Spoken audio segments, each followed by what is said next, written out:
lawsuit, which I'm convinced you're gonna lose, and we don't wanna waste our resources, you know, dealing with this kind of thing. Let's agree. And Brennan said, well, yeah, no, definitely, we did some things wrong here, and we wanna pay for it, but, you know, management didn't do anything wrong, just the service advisors. And the Attorney General said no.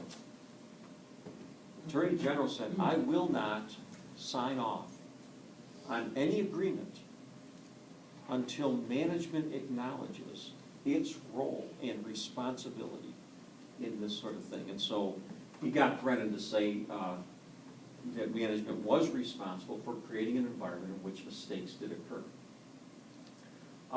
And they agreed to eliminate the commissions and quotas and to perform, you know, to do all these things, you know, to solve the problem. By the way, their total cost of the settlement was $60 million.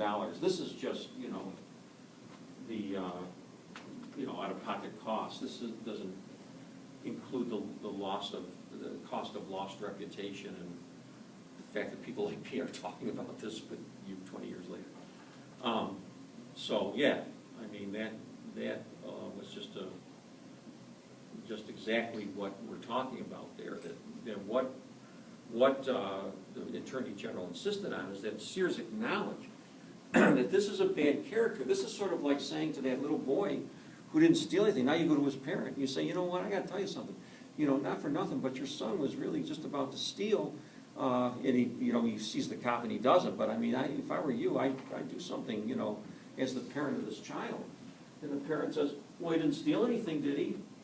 He said, well, no, he didn't steal anything, but I mean, you know, well, if he didn't steal anything, then he's a good boy.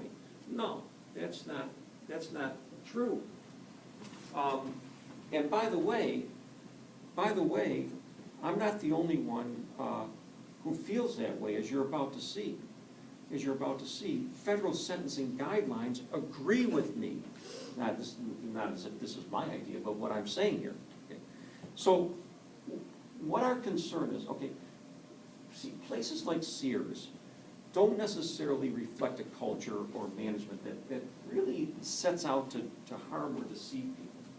I think we've got to get past this somewhat childish notion that managers sit in these smoke-filled rooms, you know, drumming their fingers together like that guy on The Simpsons, you know, that burns and goes, excellent, every time somebody dies. So, you know, and figure out ways to screw people.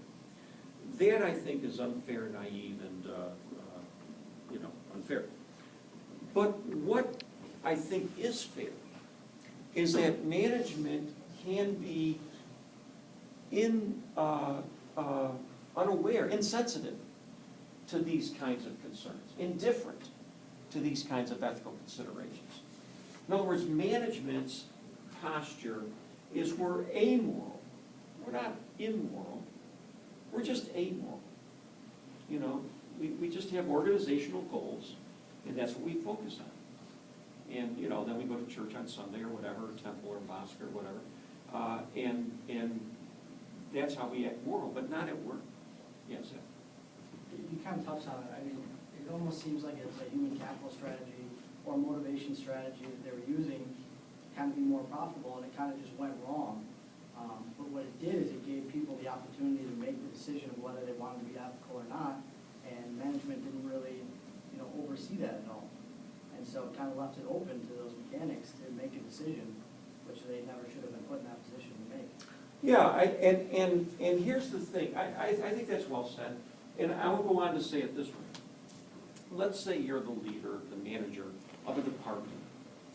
And people in this department are hardworking, they're motivated, they're creative, they're going the extra mile, they're doing all the things that we want to see from a good organization. This is a healthy, productive, motivated organization that you are leading. As the leader of this organization, you should, and you would, share in the credit for what is happening. You get awards, and you'd be awarded, you know, the, CEO of the year, or manager of the year, or leader of the year, or something like that. And you should, you know, pat yourself on the back for that. All right. Well, if you're prepared to share in the credit when things go well, you better be prepared to share in the responsibility when things go wrong. I'm not saying that's all your fault. I'm saying it's a shared responsibility. I think the mechanics or the service advisors also have to be held accountable, for sure. They did it. Clearly, some of them knew it was wrong and didn't do it, but others did. But I think you have to share in this. Yes. It's, Ryan, I'm sorry.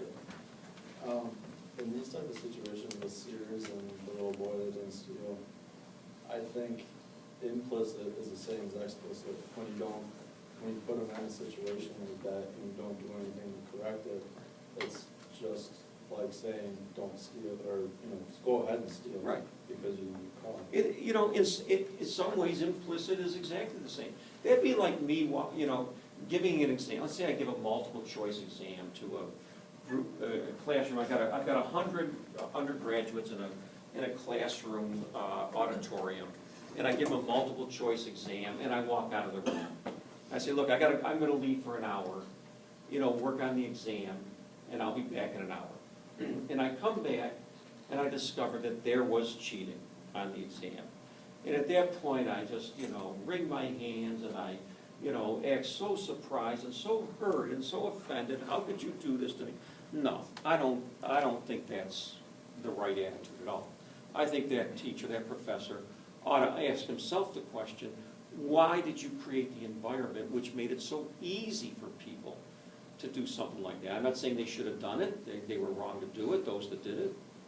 But you surely knew that you had a responsibility to establish an environment. So when I walk out of that room, and as I think you're saying, Ryan, I'm not saying to you, go ahead, it's okay to cheat, I don't care, as long as you don't care, I don't care. I'm not saying that explicitly, I'm saying it implicitly.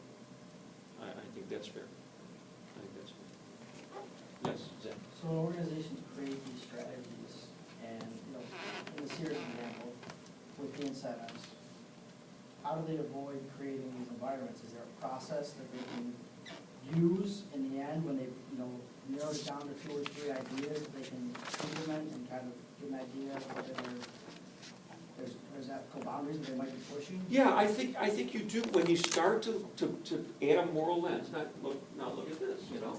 Ask yourself, what about performing unannounced shopping audits? What about having hotlines, you know, anonymous hotlines where people can identify problems, where they see it, internal monitoring, what, you know, you can do these things, and as Ryan is gonna say, now you're implicitly and in some cases explicitly saying to people, by the way, this is not an invitation for you to do whatever you want, because we are watching. We do care, you know. So, I mean, this can be part of it, but I think the other part of it is really, there's a culture that arises, as we're gonna see as we study cases down the road. That there's a culture that arises when people start to understand that they're doing something wrong. This is really the complaint with this, you know, horrific tragedy with Sandusky, who's now in jail for the rest of his life, at Penn State, where, you know, there was, you know, poor little boys were being molested.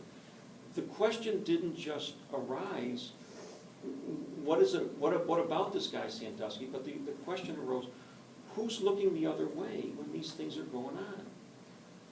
Who did step up? And in fact, some church leader was just convicted, not because he did any molesting, but because he did not take the necessary actions to prevent it. And this is really what we're saying here, is you become a person with shared responsibility for this sort of thing. I think a perfect example of this is steroids in sports. I think that's a perfect example. That, you know, for years and years and years, nobody wanted to ask the question, what the heck is going on? Anybody who is any student of the game of baseball, for instance, understands so well that steroids was clearly the